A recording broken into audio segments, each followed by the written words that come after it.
UP के कौशाम्बी जिले में सीएम योगी के सख्त निर्देशों का असर देखने को मिला है।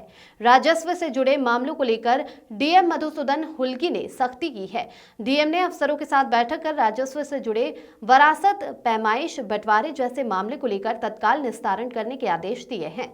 संबंधित एसडीएम, तहसीलदार, कानूनगो और एडीएम को भी मौके पर पहुंचकर तत्काल कार्रवाई करने की बात कही है। इसके अलावा लंबे समय से विचाराधीन राजस्व वादों को भी निस्तारण करने के लिए कहा है। इसके साथ ही डीएम मधुसूदन हुल्की ने आईजीआरएस से संबंधित कई शिकायतों का फीडबैक लेकर खुद ही मौके पर पहुंचकर निस्तारण किया है।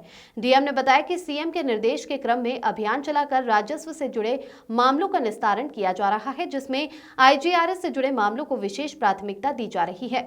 इसके लिए हमने संबंधित एसडीएम और एडीएम को भी जिम्मेदारी दी है कि ज्यादातर मामलों में मौके पर पहुंचकर निस्तारण किया जाए।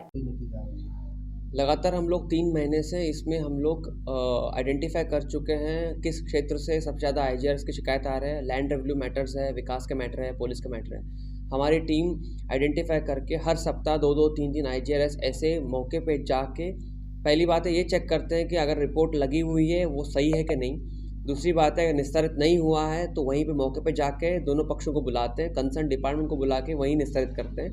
इस निस्तारण के बाद भी सेकंड पार्टी वेरिफिकेशन जो हम लोग करते हैं यहाँ पे स्तर से मैं चला जाता हूँ, कभी कभी एडीएम चले जाते हैं। हर महीने में हम लोग 5-5, 10-10 आईजीआरएस ऐसे देखते हैं तीनों क्षेत्र में, ताकि जो रिपोर्ट लग रहे हैं और सही है कि नहीं और निस्तारण सच में जेन्युइनली आईजीआरएस का निस्तारण हुआ है कि नहीं या सरसरी तौर पर रिपोर्ट लिखा है। कल ही पिछले 2 दिन में ही हमारे दोनों एडीएम साहब ने इसको मौके पे जाके भी चेक किया है और ऐसे चीज़ें पाई गई कि वो सरसरी रिपोर्ट ली गई। उसके क्रम में हमने एसडीएम को निर्देशित किया है संबंधित लेखपाल के खिलाफ कार्रवाई करते अवगत कराएं। ये पहला पॉइंट था। उसी क्रम में हमारे सीएम सर के द्वारा सतत निर्देशन दिए गए हैं कि न्यायालय में विचाराधीन जो वाद चलते रहते हैं, जैसे कि धारा 24 हो, धारा 80 हो, 116 हो, धारा 67 हो, इन प्रकरणों को भी मौके पे जाके चेक करके तुरंत निस्तारित करें। समय सीमा से उपरांत लंबित नहीं रहना चाहिए। अगर लंबित रहता है तो उसका कारण भी हम स्पष्ट करने के लिए हम आदेश कर रहे हैं अभी संबंधित एसडीएम्स को और तहसीलदार नैप्सदार को। सर अब तक कितना हो चुकी है निस्तारण, कुछ ऐसा कुछ?